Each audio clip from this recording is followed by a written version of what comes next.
Thank you, Miss Shonda, for reminding us of what the world needs now is love, sweet love. And typically when people talk about love, it's a matter of the heart. But often when they think of the heart, they think of the thing that's pumping in our chest. But that's clearly not what we mean when we say what the world needs now. What we really mean is how do we inform our intellect, our emotions, and our intuition in such a way where we can make the world a better place. And so our gathering here today is to remind us of our collective energy, to channel the deep emotions like anger and love, and mobilize our hopes and dreams for a large-scale change. Many trailblazers stepped into the moment and decided to make a difference, to impact and influence the world both locally and globally. They decided to do so to answer, how should the world be? And one of those pioneers was the late Reverend Dr. Martin Luther King Jr.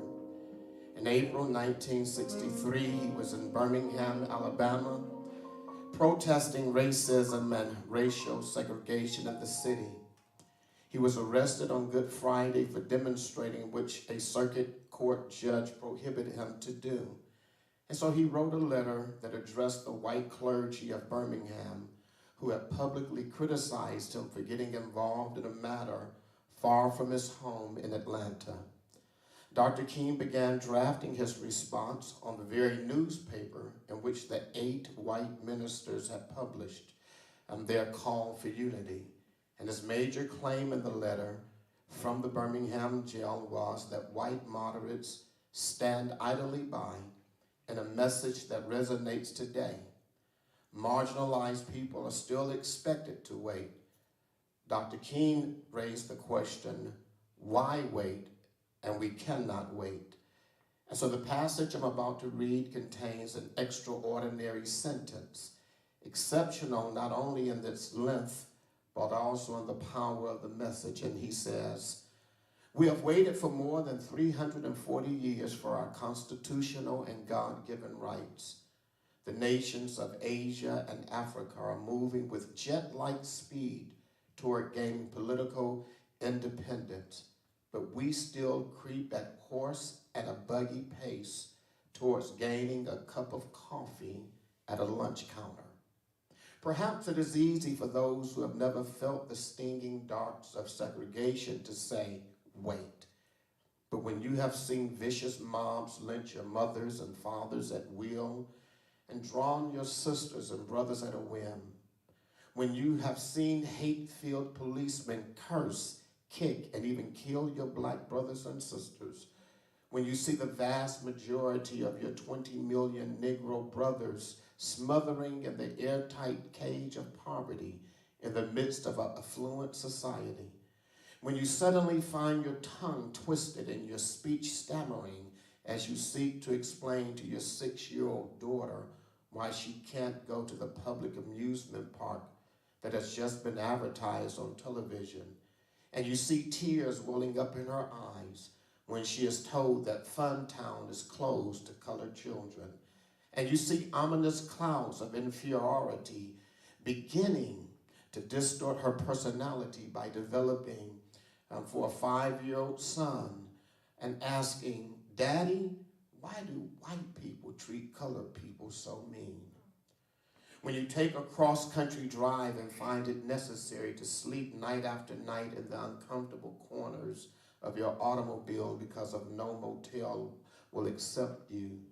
When you're humiliated day in and day out by the nagging sins of reading white and colored. When your first name becomes nigger, your middle name becomes boy, however old you are. And your last name becomes John, and your wife and mother never given the respected title Mrs. When you have harried by the day and haunted by night by the fact that you are a Negro, living constantly at tiptoe stance, never quite knowing what to expect next, and are plagued with inner fears and counter resentments. when you're forever fighting a degenerating sense of nobodiness, then you will understand why we find it difficult to wait. Our presenter this afternoon, Mr. Don Cochran, the professor of law at the Belmount Law School, will be offering a presentation on the 1963 16th Street Baptist Church bombing in Birmingham, Alabama. At that time, he was the assistant U.S. attorney and one of the prosecutors for the last defendant, as I understand, for Bobby Frank Cherry. It is said it is a fascinating story about Birmingham in 1963, the investigation both and then when it was reopened in 2000, and how they got a conviction in a 40-year-old murder. Don will show footage and video and play some wiretaps. After our next song to set the tone of inspiration, and we started out with what the world needs now is love, sweet love. And our second song is reach out and touch somebody's hand and make the world a better place if you can. And then the next voice will be that of our president, Dr. Harris, and then we'll hear from attorney Don Cochran.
appropriate musical bookend.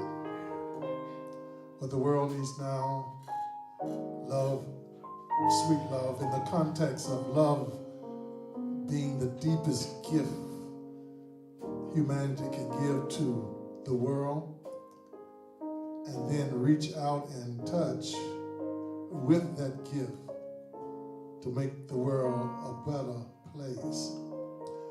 Is a good context for the presentation that Don Cochran is going to give as it relates to the history of this country struggling to become a better democracy, a better place for the flourishing of our humanity.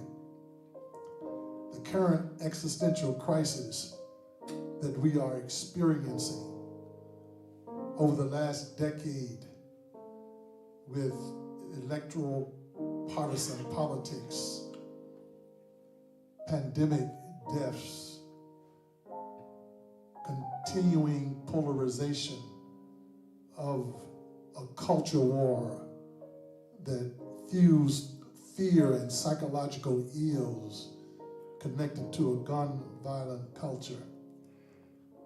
To revisit the history that we once knew in the context of the future we want.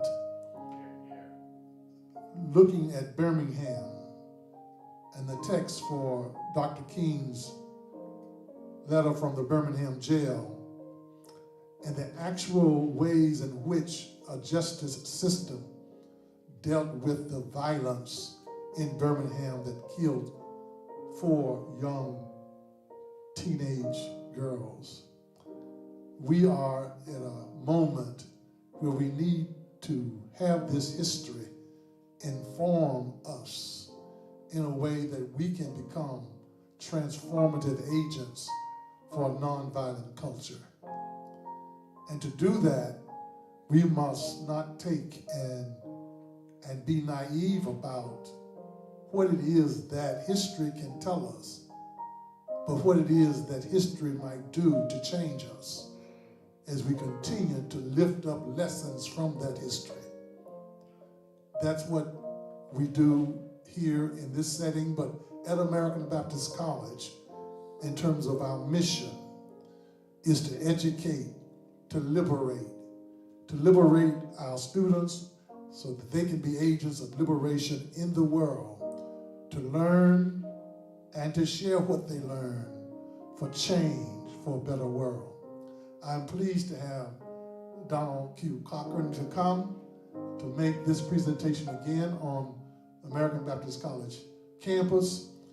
We have shared this presentation before, and I thought at this moment, and I didn't know how pregnant the moment would be for the presentation to happen again, but it is a very right moment for us to hear what and how the adjudication of justice occurred through your work and others as we look at a dangerous time in our country and we're trying to find moral solutions to a gun culture.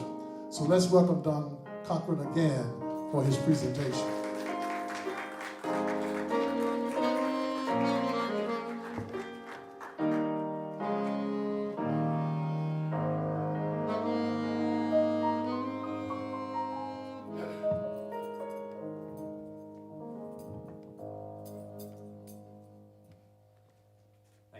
And thank all of you for making time on your Sunday afternoon, a beautiful day, to be in here for a bit and hear what I think is a fascinating story. All right, Barnell.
10:24 on a hazy Sunday morning in September 1963.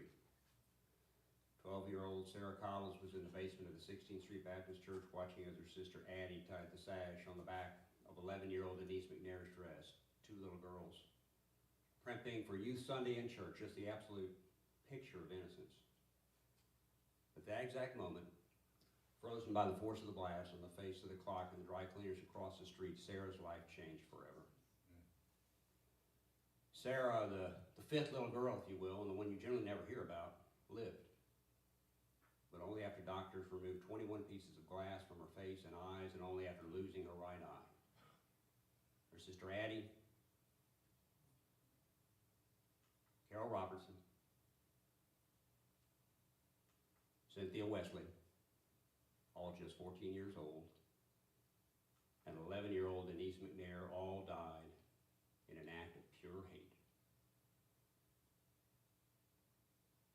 You could see in the sad eyes of a daddy that Chris McNair's life changed at that moment in time too, and you could hear it in the voice of Mama that Alpha Robertson never really recovered from the loss of her daughter, Carol. And in many ways, America itself changed at that exact moment in time.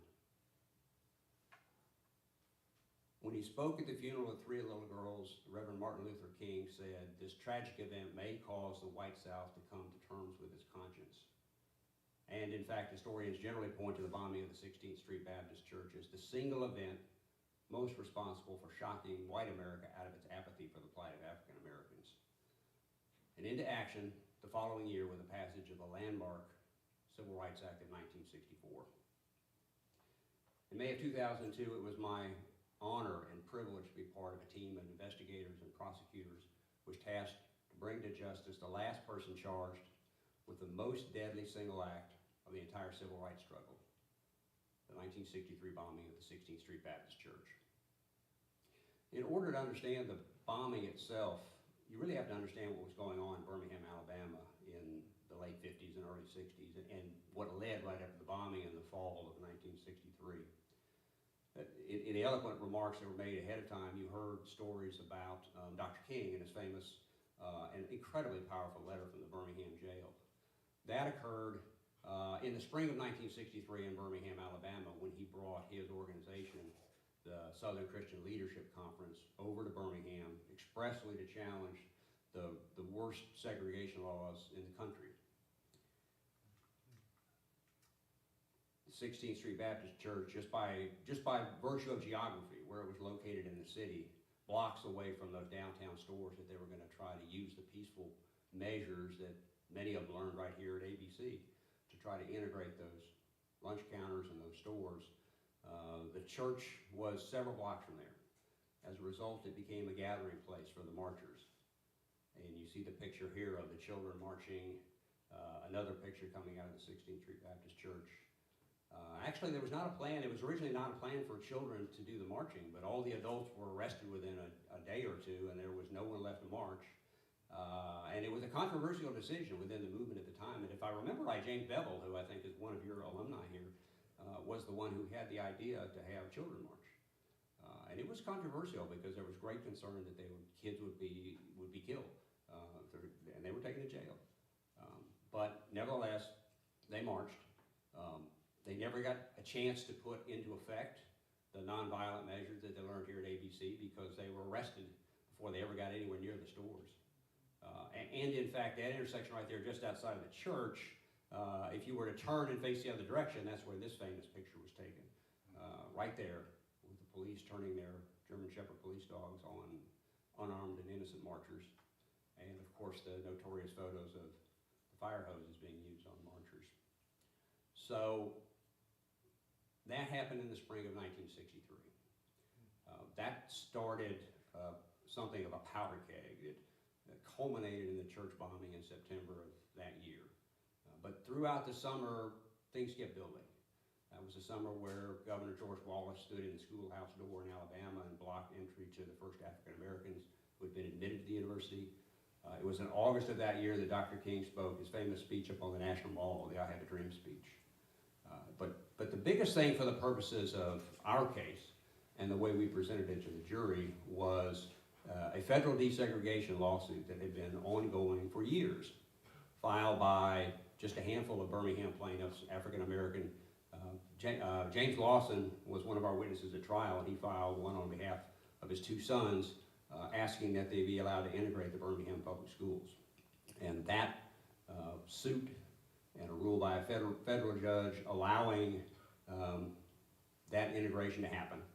It was just 5 students in a total of 3 elementary schools, and yet it was met with protests like this. On the Tuesday before the church was bombed on Sunday, is the point in time when they actually integrated Greenmount Elementary School. You see Mr. Lawson there in the far back, left corner, with the bald head, and his 2 sons, Dwight and Floyd, 9 and 11 years old, walking to school that day. I always had kids close to that age when I tried this case. I remember thinking, what must be going through their minds? Being led there by Reverend Fred Shuttlesworth in the front, the leader of the Birmingham movement. Of course, Dr. King, you see him. And Arthur Shores in the hat in the back, the NAACP lawyer who later became the first African-American Supreme Court Justice of the state of Alabama. So at any rate, on Tuesday, the Birmingham schools are integrated for the very first time ever. Again, just 5 students at 3 schools. But that Sunday, Addie and Carol and Cynthia, Denise's families, went to worship at the 16th Street Baptist Church. That's a picture we put into evidence. It was our State's Exhibit 2, so it was an important picture for us. It's not a very good quality picture of the church, but the reason that we used it was because it shows something, if you have visited the church, something that's not there anymore that was important for our case, which is way back in the back right-hand corner of the picture. You see some stairs, which are no longer there. That's where the bomb was placed. If you go there today, I'm not even sure there's a marker there. There wasn't when I went, years ago. There's just, here's the stairs. At the top of the stairs now, there's just a window, and the stairs are gone. But under those stairs was placed the bomb. And you can see that those stairs they're not flimsy stairs. They're poured concrete, they've got reinforcing steel. Here's what they look like after the bomb went off. So that was a very large bomb, far larger than the other 50 or so bombs that had gone off in Birmingham, and gave it its nickname Bombingham. But you can see those stairs cease to exist. They're just pieces of them, blown around. This is another view. You can see the windows are all blown out. The dry cleaner with the clock that was stopped was across the street from there. The force of the blast froze the clock where it was, knocked out all the windows on the other side of the street as well. And here you can see one of these old cars with that thick old sheet metal that's just been pushed in by the force of the blast. One of the things the Klan said for years was it wasn't a bomb at all, it was a water boiler explosion or a gas leak. So we had to prove that didn't happen. So our proof took the form of an ATF bomb expert who came and looked at photos like this and said, no, that's what they call a high order blast. That's not a water boiler explosion won't do that. A gas leak won't do that. That's high explosives that causes that. Probably TNT, which is probably what they used. Here's a picture from inside the church, inside where the little girls were. You can see the bomb crater. That was a church built in the 1800s, and the foundation was about 30 inches thick of brick, stone, and mortar, and it just made a massive crater there. So a huge bomb. Here's a picture looking the other direction, and you can see in the corner the sink where Sarah and Addie and Denise were standing. And the rubble on the floor, the little girls were all buried in rubble. And the church member, the congregations had to dig them out. And in one case, Cynthia Wesley's case, had to identify her by her shoes she was wearing, because even her own parents couldn't recognize her. And that's where Sarah was buried alive. And she testified. She was our last witness at the trial when she talked about hearing the blast, being buried by the rubble, calling out for her sister, Addie, Addie, Addie. Of course, getting no response. So almost immediately, first of all, the Birmingham police took charge of the scene. There was no bomb investigation in the way you would see one today. The state troopers then took charge from the Birmingham police. And in both cases, the troopers and the Birmingham police were probably a quarter to a third Klan members at the time. So they had no real interest in solving the bombing. J. Edgar Hoover sent 25 FBI agents to Birmingham that very day, and they took over the bombing investigation. But the scene had already been contaminated, which haunted us, of course, for years. We had no physical evidence that we could rely on for our case because nobody ever really collected any. But at any rate, early on, the FBI developed 3 suspects. Robert Chambliss, known as Dynamite Bob, who was probably responsible for the majority of those 50 bombings in Birmingham.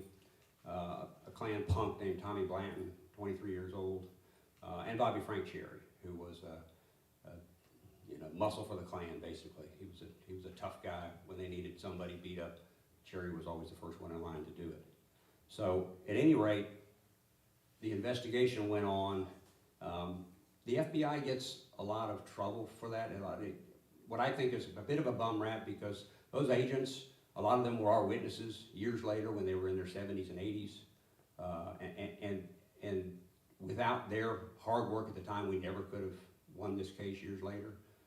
They did a lot of good things. They cared, to a man, and they were all men. They were all white men. They were mostly Yankees that Hoover sent down there.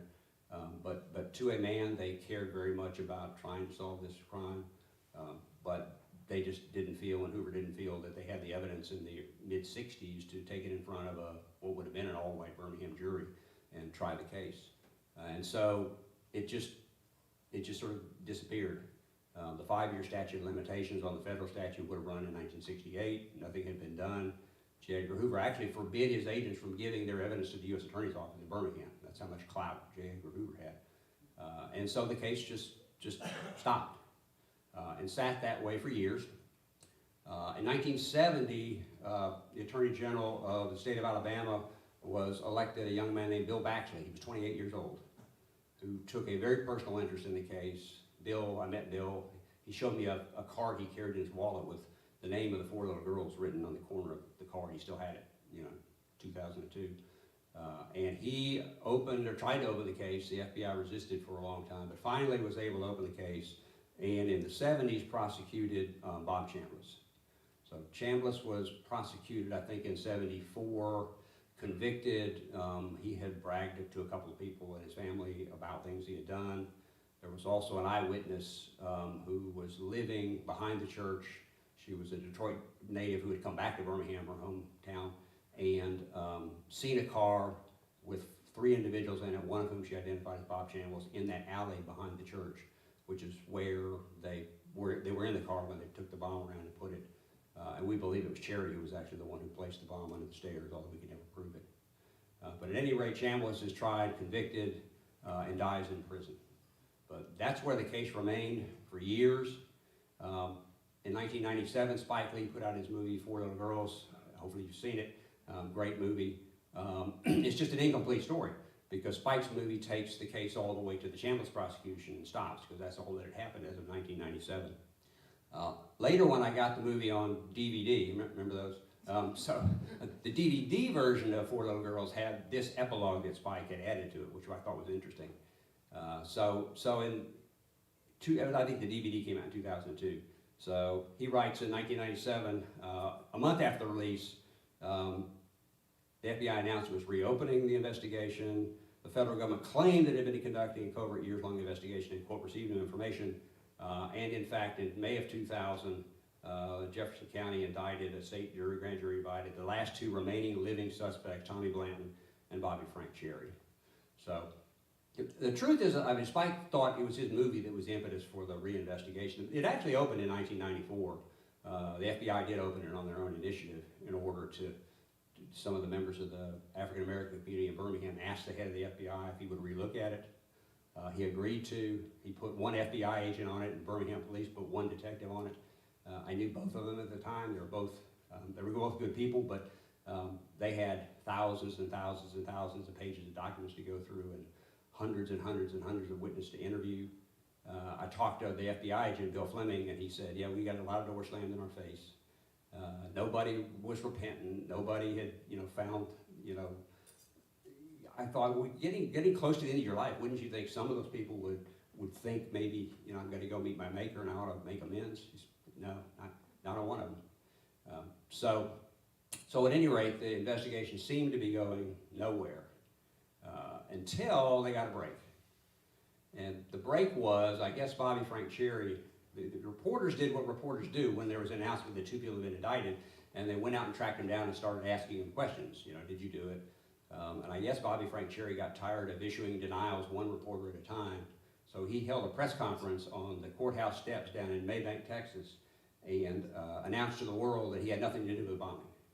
And that went out on the national media, and thankfully it did, because as a result of that, we had at least 3 or 4 witnesses I can think of came forward having seen that. One was a granddaughter, who I'll show you a picture of in a little bit, who said he used to brag about it at family get-togethers. One of them was an ex-wife who lived in Montana, who drove 200 miles to the nearest FBI station to say that he used to brag about it to her. And one of them was a guy he laid carpet with in Dallas, Texas at one point, where he said, you know, I bombed that church. So all these witnesses came forward because of Cherry's press conference. And probably had he not done that, I doubt we could have prosecuted him. But as is often the case, people like that are their own worst enemy. So at any rate, the case was reopened, as Pike's epilogue said, and both of them were indicted in 2000. Tommy Blanton was scheduled to go to trial first in 2001, and the case against Blanton was almost non-existent. The grand jury had indicted him, but there was very, very, very little evidence. Until, just by happenstance, the Birmingham police detective on the case was going back through all the evidence in the case, and he stumbled upon, he told me the story, he would put on like a Walkman or something with the cassette tapes in it and with headphones on while he was doing all this other clerical work, and just listen to hours and hours and hours of all the tapes. And somewhere in the midst of all that, he heard this little snippet of a conversation that I'm going to play for you. And it was recorded in June of 1964, so about 9 months after the bombing. The FBI was investigating Tommy Blanton, and he had a duplex for rent adjacent to his house, and he rented it out to what he thought was a long-haul trucker. Actually, it was an FBI undercover agent. And the FBI went in and put a tape recording device in the duplex. And that particular FBI agent was still alive, and he was my witness at trial, and he described for my juror, many of whom would have only seen this in a museum, but it was one of those old reel-to-reel tape decks that was like this big, and they would have to go in and change the reel-to-reel tapes a couple times a day. And it was hours and hours of nothing, and then this clip I'm going to play for you, which we called the kitchen tape because it came out of a recording under the microphone under Tommy Blanton's kitchen sink. And so this is a recording of Tommy talking to his wife, Jean, who was his girlfriend 9 months before when the church was bombed. And she's just been interviewed by the FBI, and he's asking her what they asked her about the bombing and what she told them. So in Jean's distinctive voice, which I'll never forget, like fingers on a chalkboard, when I played this tape for Jean, she's like, ooh, I can't believe that's my voice. But anyway, here's the kitchen tape with Jean and Tommy Blanton.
All right, get what's going on there?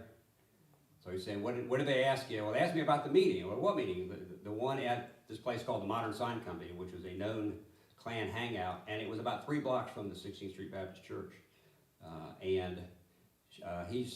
he's saying, or she's saying, I think, and she testified in our trial, that Friday night she's talking about, the Friday night he stood her up, was the Friday night before the church was bombed on Sunday morning.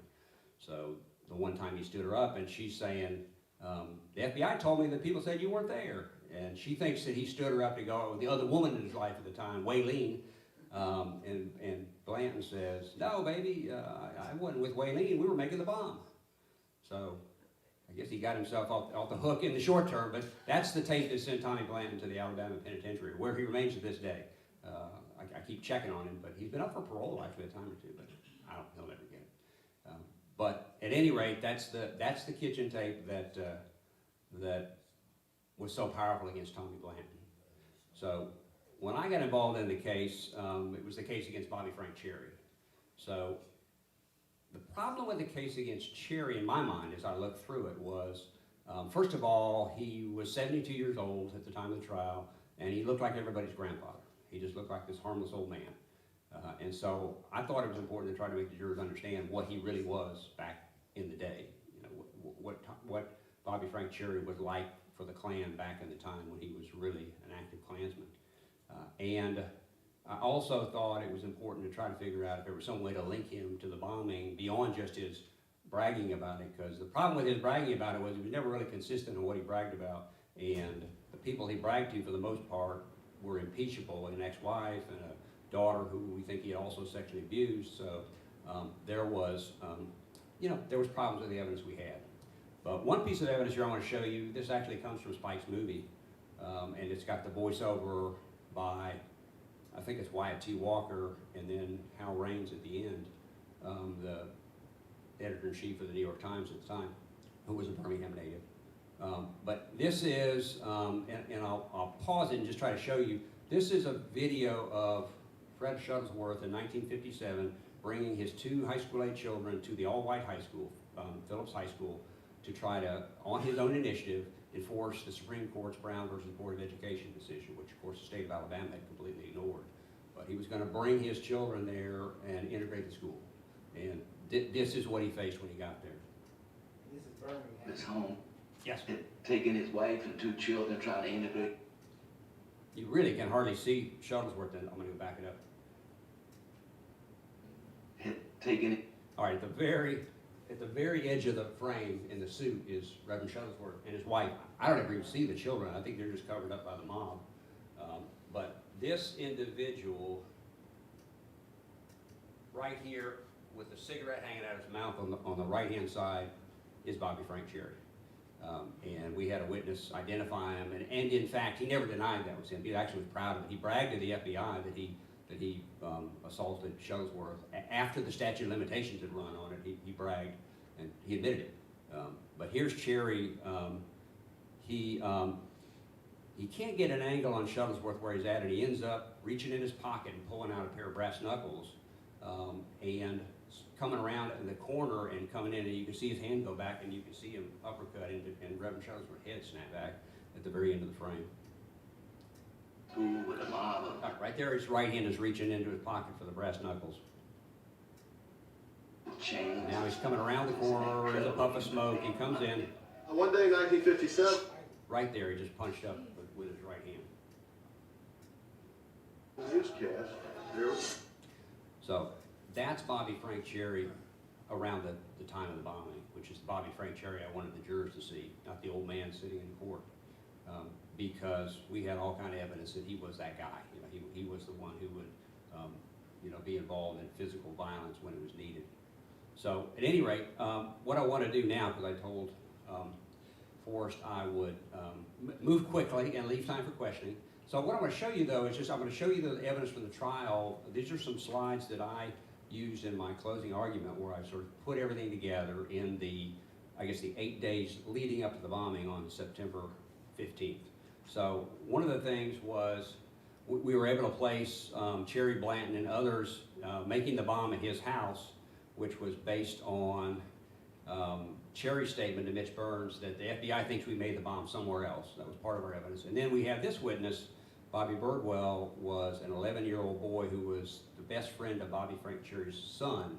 And he went in on a hot day right before the church was bombed to get a glass of water, and heard mention of 16th Street and bomb by this group of adults, including Cherry, sitting around the kitchen table. And there was a Klan robe lying right there by the table at the time.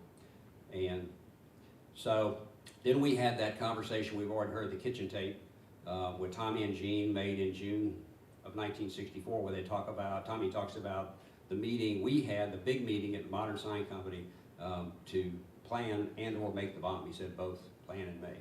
So that's the Modern Sign Company picture we got for the trial. Then the question becomes, where was Cherry? Can we prove where Cherry was on that Friday night? That was my biggest contribution to the case. And going back through thousands of pages of documents, I came upon this handwritten 5-page document dated October 9th, 1963. So that's 24 days after the bombing. This is the FBI's first interview with Bobby Frank Cherry. And the interview, at the very end of the interview, one of the two FBI agents, thankfully, was still alive and was able to tell me he had Cherry explain to him what happened on Friday night, and he wrote it in the FBI agent's handwriting.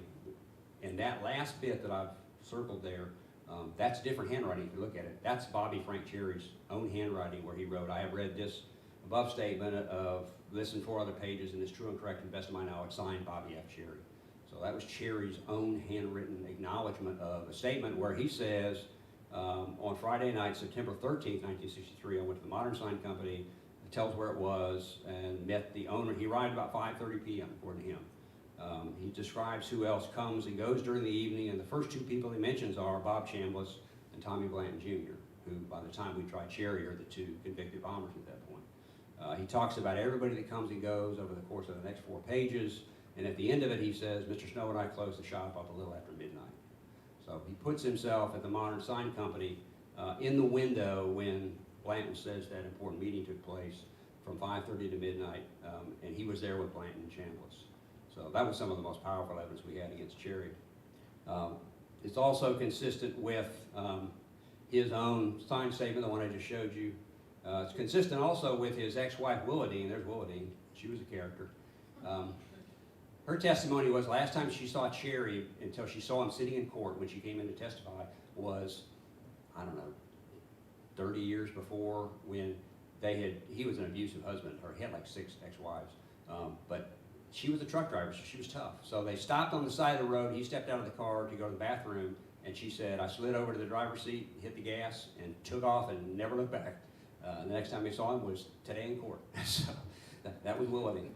So she was a character, but she testified that he had bragged to her. They were all together the night the bomb was made. How you do it? And so we know the bomb was placed, we knew the bomb had to be placed sometime in the darkness of Saturday or Sunday morning, because Birmingham was a really segregated city, and 4 white guys would have been noticed around the church in broad daylight. So we know they must have pulled in that alley. That's where Curtis Glenn saw the car, but she was dead by the time our case was tried, so we didn't have her as a witness. We would love to have had her. But there was one person missing from the car, and that was probably Cherry, who was going around to put the bomb at the time she saw them. So at any rate, the bomb is placed. 10:24, the bomb goes off. Also, here's some of his bragging. This is the guy he laid carpet. Oh, this is Willadine's brother. He said he helped make that bomb. He used on 4 kids in a church. He also, and here's Teresa Stacy, his granddaughter. A real troubled life because of her upbringing, but was really trying hard to pull herself out of drug addiction and a lot of other things, and very courageous to come and testify the way she did, I thought. But that's her testimony of what he said, which I'm not going to read. And also, this is the guy he laid carpet with in Dallas, Texas, who said, I bombed that church.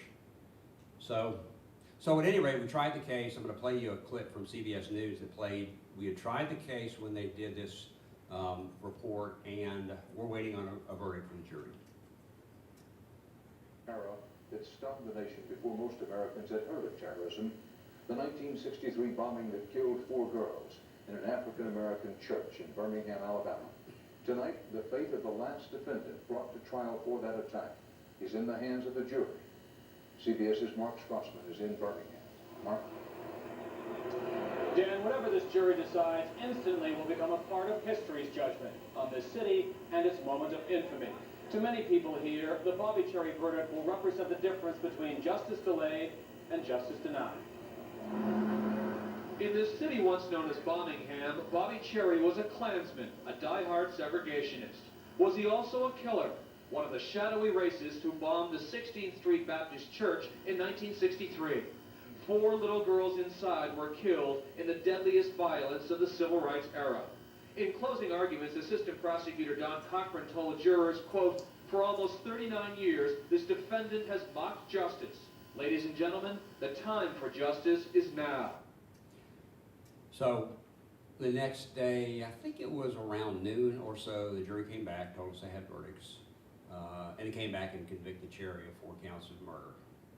And Judge Garrett then there was really the only sentence for him was life in prison. The case, there was no death penalty because of the way that the law worked. The death penalty statutes in most states had been struck down, and so we had to rely on the law that was in existence at the time the crime occurred. So it was going to be a life sentence. Judge Garrett asked Cherry if he had anything to say before he imposed sentence, and he turned around and looked at me and Doug, but mostly me, and said, "This whole bunch of lying through the whole thing, and I'm going to jail for nothing." So that was his retort. I take it as a point of pride that he was probably mostly talking to me, although he really didn't like Doug either. My trial counsel was Doug Jones, for those who didn't know. He's a good friend of mine. I just saw Doug a few weeks ago. And a great trial lawyer. So it was a good case. I'm going to show you 2 political cartoons real quick and then close it and open it up for questions. But one of them is sort of this kind of thing prosecutors enjoy, particularly after he told me he's going to jail for nothing. Here he's in the Alabama State Penitentiary. You can see his shirt.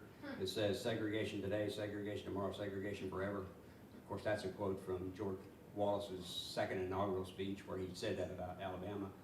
The irony as it relates to Cherry is Bobby Frank Cherry had to be kept in segregation in penitentiary or the other inmates would have killed him. Because, inmates have standards. You don't kill kids. So, at any rate, that was something a prosecutor appreciated. The last one, and I'll just end on this because this was a little more poignant. I think it was maybe the day after the verdict, this one showed up in the Birmingham News. And it captured my feelings pretty well, and I still tend to get pretty emotional about it. But so, Lady Justice leaving 1 rose on the grave of 4 little girls. Sorry I'm late. But at any rate, I think Doug and I talked a lot about it. We felt like, we got justice. We were sorry that it was 39 years later than frankly it should have been. But at any rate, that's the case. Happy to entertain any questions you got if anybody's got any. I just have a question. Yes. Were you, and you might have said it, I don't recall, were you a resident of Birmingham yourself, or did you come down? I was then. I wasn't born and raised there. I grew up in the Midwest. I grew up in Missouri, but we were living in Birmingham at the time. We were there for 16 years. That case was tried in 2002. We were there from 93 to 09. So we were not native Birminghamians. Not natives of Birmingham, but we did live there for a long time. Yes, in the back. Yes, thank you for your presentation. You're more than I have welcome. 2 questions for you. Did the completion of this case set any kind of precedent for the ways in which civil rights law is practiced now? And number 2, what should young civil rights activists, HBCU presidents, in light of the bomb threats at HBCUs, and anyone concerned with how the law can sometimes appear to hinder the cause of justice, what should they take away from the completion of this case? All right. As you mentioned. Great question. I'll handle the first one first. So this case was sort of midway through a series of cases where we were opening old civil rights cases. The first one, I believe, was the Ghosts of Mississippi case, that they made the movie about, which was, if I remember right, Vernon Damer, the civil rights leader in Jackson, Mississippi, who was assassinated by Dale Beckwith. And that sort of started this process of going back and finding, you know, people who had committed these heinous crimes back in the civil rights era and, you know, to the extent possible, prosecuting them. So they prosecuted. After this case came the murders of the 3 civil rights workers in Mississippi. Remember that one, Cheney, Schwerner, and I'm blanking on the name of the other one. But yeah, that's right. And that was after this. There was a series of, so I don't know if it set a precedent, but it was certainly an important case in terms of restorative justice, right? Figuring out how we can go and right wrongs that everybody thought were going to remain unrighted. You know, nobody thought the church bombing case would ever get reopened. I can tell you, having lived in Birmingham, you know, all that time, you know, there was no thought. So I think it's important in that sense that it's never too late, except now we're probably getting, it's almost like the Nazi war criminals now. At some point it is too late because the offenders have all, you know, died. You know, the clock has run out on prosecutions in most of these cases. But in my opinion, it's never too late to do the right thing. So your second question, so when I give this talk, I'm often asked to give it to young people, students or young lawyers or young African-American lawyers. I always focus, because it's disconcerting, isn't it, where we are today? Yeah, I totally agree with that. But I try to stay optimistic, and what I like to sometimes say when I speak to those audiences is to go back and also quote Dr. King when he said, "The arc of the moral universe is long, but it bends toward justice." And I believe that, and I think this case is an example of that. You know, the arc is bending in the right way. I think it's bending towards justice. It's not perfect. I think this case is an example of when the arc got where it was supposed to go eventually. I think maybe Dr. King, when he said that, foresaw these kinds of things. But I also think when I talk to people, I say, I don't think he meant just, you know, time is going to solve everything. I think he meant we have to have people who will bend the arc. You know, we have to have people who will, like this school is so famous for. I'm in awe of all the heroes of the civil rights. And Fred Shuttlesworth, he missed the very first part of Wyatt Walker's clip about Shuttlesworth. He said he was courageous to the point of being insane. You know, doing the things he was doing in Birmingham, Alabama in the 50s, which is crazy, but incredible courage. Dr. King, incredible courage. All of the, you know, John Lewis from here, C.T. Vivian, I mean, just tremendous heroes that I think are that's why the arc bends, not just because time passes. So I don't know if that answered your question. Yes? Okay, what do you think about J. Edgar Hoover's part in civil rights from that time forward? You know, That's a tough question. how detrimental he was. Well, on this particular case, he sent good agents down there, I will say. And had it not been for the work of the FBI agents that got sent almost entirely from up north, we could never have prosecuted any of these cases, or certainly not Blanton and Sherry, or Chambliss either for that matter, because it was the FBI's gathering of statements and talking to witnesses. But on the other hand, you know, he refused to give the evidence to the U.S. Attorney's Office. Now, that might have been the right call in retrospect. I'm not sure an all-white Birmingham jury in 1964 or 5 would have convicted. I doubt it. And then we never could have tried the case again if we'd had an acquittal way back then. But I think Hoover, to say he's got a mixed legacy would probably be an understatement. You know, I think there's an awful lot of things that J. Edgar Hoover did that's probably are not positives. So, but I'm not an expert on J. Edgar Hoover, so it's probably not a great answer. But that's all I know to say. Yes, question. Excellent presentation. Thank you. What moved you to take upon this case, and what challenges did you have to meet during that time? Well, it's a great question. I wanted to be involved in the case. I first heard about the case when I was in the district attorney's office because a friend of mine was the DA had a representative on the case. It was a joint prosecution, and he was that guy. So I sort of had an inside, track to what was going on. He would tell me, and I thought it was an outrageous wrong that needed to be righted, and I wanted to be part of it. I told Doug at one point, I'll do anything. I mean, I'll get coffee for you. I mean, just tell me what to do. But the funny thing, the way I got involved was because there was a change in administration, and Doug was the Clinton appointee, and he actually left the U.S. Attorney position. And between the time that Blanton was tried and the time Cherry was tried, he was no longer the U.S. Attorney. But Bill Pryor, the Attorney General of the state of Alabama, brought him back to be a special prosecutor on this case. So he and I did get to try the case together. But I just thought it was a case. I mean, how can you not want to be involved in a case like this if you're someone who cares about justice? And just the prosecution challenge of it, all the evidence, all that evidence was hard to get in and convince the judge, and so there was a prosecution, technical problems to it, there was a historical part to it, and then there was just the 4 little girls killed at church. I mean, it's just the most innocent victims you could ever have. So I wanted to be involved in it for all those reasons. What challenges that you faced, maybe I can say personally, dealing with it during that time, or did you have any? Well, people often ask me if I was threatened or the Klan, and the answer to that is no. The Klan in 2002 was not what they were 40 years before.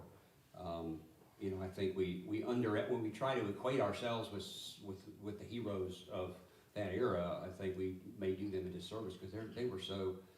I mean, the Klan.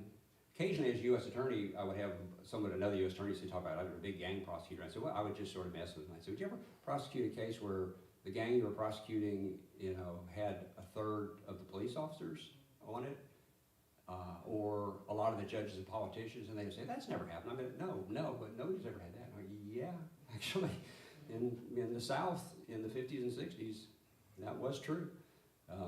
So I just bow down in front of the Bevels and the John Lewises of the world and Martin Luther Kings. I mean, they were just, I'm in awe of them, frankly. How do you feel now that you completed the case? What are some of the thoughts you have? Well, mostly I'm proud of it. I'm proud of my role in it. When I go talk to groups, I try to talk to as many groups as will have me, so I appreciate this.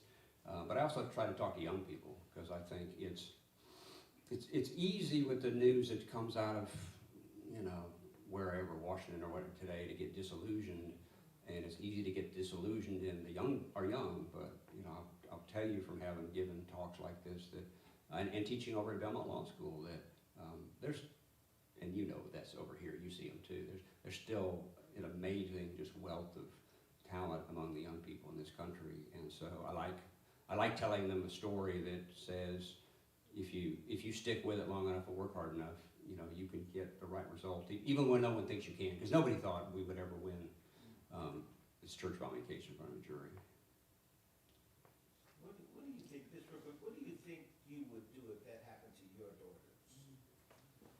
Well, my daughter was about the age when I remember doing the closing argument and thinking about, I can't, I don't even know that I can fathom that. And which is why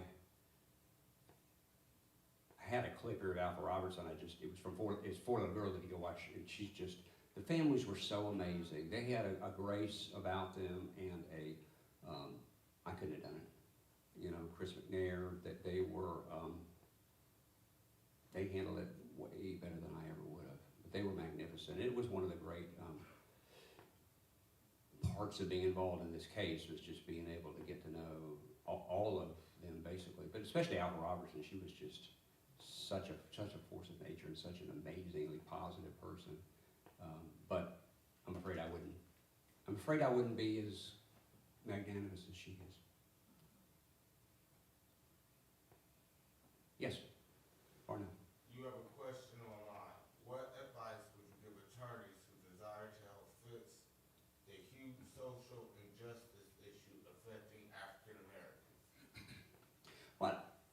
would say get in the game. That's my best advice is, you know, polish your skills, because if you're going to go into a courtroom, you've got to, you know, you got to understand. I mean, Doug and I, it was great thing about trying the case with Doug, and we agreed on a lot of things in terms of how we were going to try the case. And, you know, we wanted the jury to understand the story of Birmingham in 1963 and how the church bombing didn't just happen in isolation. So, but, you know, he was an experienced trial lawyer. I was too. I think you sort of hone your craft, learn it the best you can, and then just mostly just get in there. There's so many wrongs to be righted today that if you, if you're willing to step up for people who've been wronged, there's plenty of them, unfortunately. I actually wish that wasn't true. But get involved, probably the best thing I can say. Yes? So, with people, the saying is, those who do not learn history are doomed to repeat it. And there is a resurgence of just the blatant racism, racist, domestic terrorist acts that happen here. What would be your advice to those who are sitting in those different district attorney seats, and sitting in those judicial seats? What would be your advice to them about turning a blind eye? Well, don't do it.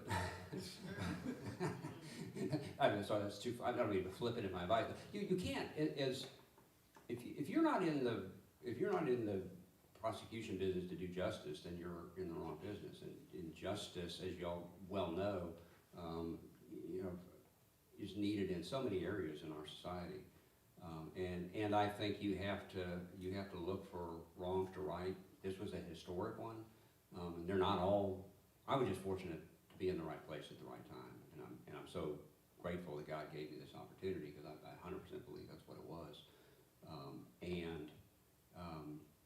But every case isn't going to be the 16th Baptist church bombing case. But you know, the case of somebody who's been evicted wrongly from, you know, their house or their apartment, or you know, their cardboard box that they live in as a homeless person, they have a wrong too that needs to be righted, and somebody has to stand up for them and be their advocate. And so I guess that's the best advice I could give for anybody in the prosecution world or in the advocacy world, is to you know, look for injustices and do everything within your power to right them. Yes. Thank you so much for this, and maybe I'm going to ask a bridge building question right now. You've mentioned the great heroes and guiding lights that have come from this space, not just American Baptist College, but from theological, pastoral leadership, civic leadership. But we also know that you are a professor of law over at Belmount. What can we do here at ABC to continue the legacy, to bolster that pipeline, and to prepare and position our students to move from our classroom to yours? Are there one or two charges you can give faculty, administrator, and students at ABC to think about, to be prepared to be those type of warriors in those spaces? Thank you. Well, for faculty, I guess my best advice would be, you know, to really look for those students who have a heart for this, and to mentor and to help them, because I know sometimes, depending on people's background and their means and that kind of thing, it's just hard to get into law school, and it's hard to, but I think trying to help the people that have a heart for this in any way you possibly can, and also lawyering is not the only way to do it. I mean, your background here, or as you say, the theological, I think it's so amazing what came out of this campus. The Birmingham, you know, template was the Nashville template, you know, and that template came from this campus. Now they didn't get to put it into action because they got arrested before they ever got to the stores, but that was exactly what they were going to do. And I think your heritage and your history is so powerful that I think young people tend to forget. I find sometimes I have to remind myself when I'm talking, every class I get forgets things from, I made a reference to something the other day and just got blank look through the entire class and I realized. Actually, I made a reference to 9/11, and then I finally had to say, how many of you remember 9/11? There were like 5 of them out of a class of 58. And so one of them said, I was 2 years old. So, those of you who taught know that phenomenon. It's part of getting old. But remind them of your heritage and your history, because don't assume they know it, because they may well not. And then encourage them to just continue on, and whether it's in the law or whether it's in theology or whether it's in advocacy, we need great citizens of this country in every single one of those areas. And I think, just mentoring, those young people is the best thing you can do. Thank you. All right. Well, thank you. I appreciate your attention. It's been a great audience.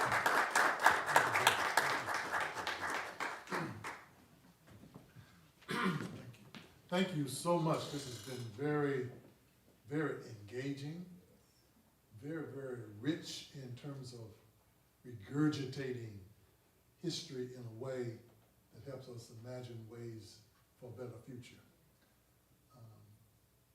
The lens of justice is what our mission statement demonstrates in terms of our educational mission, that we graduate students with a lens for justice, a lens of justice.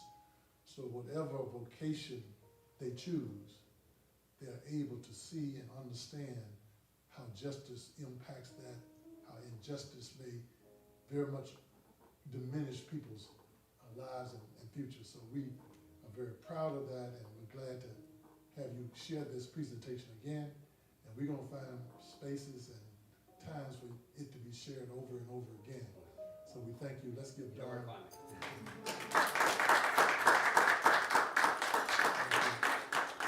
Glad to see San Cochran, the wife, here again sharing. And since this is not necessarily church benediction, but the benediction of justice has been announced to go forward to make a better world. Thank you for coming, and God bless you, and have a good evening.